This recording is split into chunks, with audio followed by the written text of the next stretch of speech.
Good afternoon, everybody, and thanks for tuning in. John Kelly Profile here, and welcome. Welcome to part 41 of our very sad series, Who Killed Libby German and Abby Williams. Right now, I just want to give a shout out to the captain. I want to thank him very much for featuring us, featuring our team on one of his shows, his last show. Excellent show, if I don't say so myself. Of course, all his shows are pretty good. I mean, come on, they're all excellent. He gets a lot of good information out there in a very entertaining way. That's key. Also, I want to thank you all for your subscriptions and comments. Please continue to subscribe. Please continue to comment. As I've always said, two heads are better than one, and we really like your input, as we will today. We would really like to have your input today. I have to also put out a disclaimer that everybody is innocent until proven guilty in a court of law. And pretty much, I think that's it. I'm going to be interviewed today so I can cover a lot of various questions in a quicker kind of manner and a more comprehensive manner, hopefully. Okay, so with that being said, also my book, Discovering Lazarus. Thank you so much for all of you that purchased it, for your kind comments on it. I'm glad you really enjoyed it. It's a very condensed version of John Kelly's life, the good, the bad, and the ugly of John Kelly Profiler right here, and how I kicked drugs and became a therapist and went on to become a profiler. It's all right here, and it can be found at wherever fine books are sold. Thank you so much on that. And, let's get started. Okay, thank you, John. So, to start things off, what is your take on this being a team of serial killers and not just one serial killer? Well, I'll tell you, I have a problem with that. I've done some recent research. Years ago, you used to have probably about maybe 15, 20% of serial killers worked in teams. Today, I was kind of shocked. It's looking more like 30 to 40%. And, that's pretty crazy. I think it's very possible that this could have been done by two people, with Libby and Abby. But most importantly, the serial killer term is something for us to think about and to focus on. Because I just think that we're dealing with not an active serial killer. I think a serial killer or serial killer team that was just getting started, was just budding. And everybody's wondering, do we have a serial killer? Do we have a serial killer? We could have a serial killer, absolutely. We could have a serial killer team as well. Okay, two people. Okay, go ahead. Branching off of that, what do you think about a father and son team? Well, this is something I know it's going through a lot of people's minds out there. So, of course, I jumped into that. And I cannot find a team in the United States of serial killers that were ever made up of a father and son. If this is a father and son serial killing team that killed Abby and Libby, it would be the first that I know of in the history of the United States. Now, there's other serial killers we can look at, but they were never father and son. I mean, we got Leonard Lake and Charles Nang up in Washington. We've got Henry Lee Lucas and Otis Toole down in Texas. As you know, I interviewed Henry Lee Lucas on death row. He wouldn't talk much about Toole, but he said Toole liked little boys. Later on, we found out that pretty much that's who they landed on with John Walsh. John Walsh's son looks like he was killed by Otis Toole. Otis Toole was the killer here. So we got Lucas, Otis Toole, and then we've got just to throw, another team out there, we've got the the killers out in Los Angeles. We've got Bianco and we've got Bono, the Hillside Stranglers out in California. So, I mean, I'm surprised it's up to 30 to 40% that there's killing teams, but we've never had a father and son serial killing team in the U.S. Okay. So can you tell me a bit about a budding serial killer and their fantasies or fantasies? Well, a budding serial killer is going to start off fantasizing. He's going to have a specific kind of victim in mind. And in his mind, he's going to fantasize about having power and control over this victim. And he's going to have a physical description of the victim in mind, okay? For instance, Bundy, it was, girls with brown hair and a part down the middle in most cases, okay? So, and a certain age group. So, you have serial killers that kill prepubescent girls and boys as well.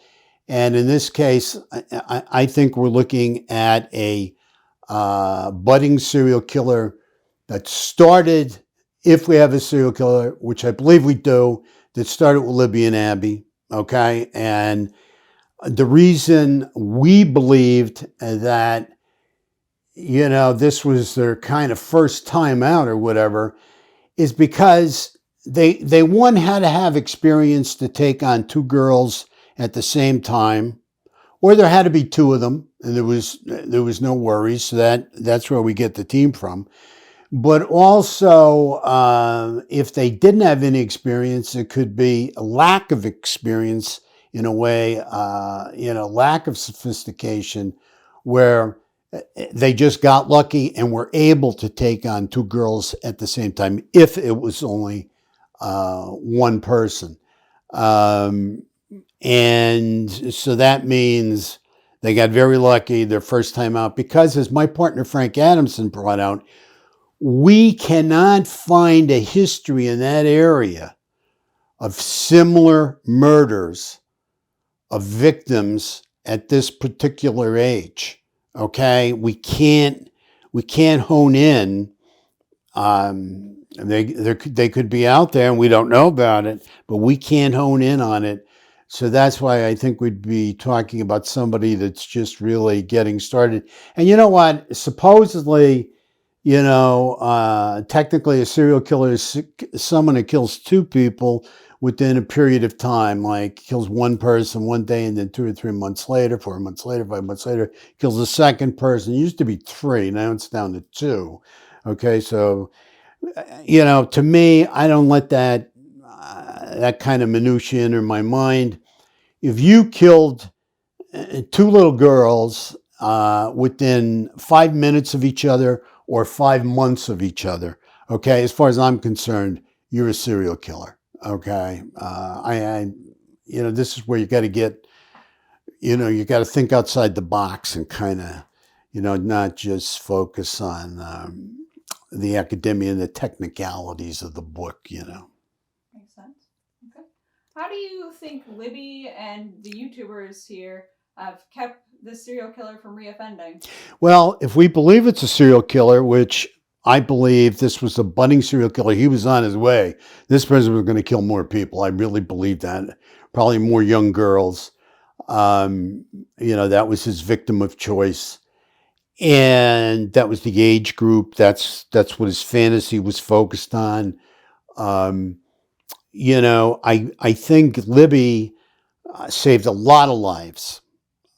A certain amount of lives, there's no question about it, by capturing him on video. It scared the living shit out of him. One thing we know is these serial killers, the vast majority, especially the new ones getting started, they get overcome with fear, overwhelmed with fear after they've killed somebody. And I think when he saw himself on TV, it just scared the hell out of him, and it caused him to go low, caused him to go underground, caused him to stop.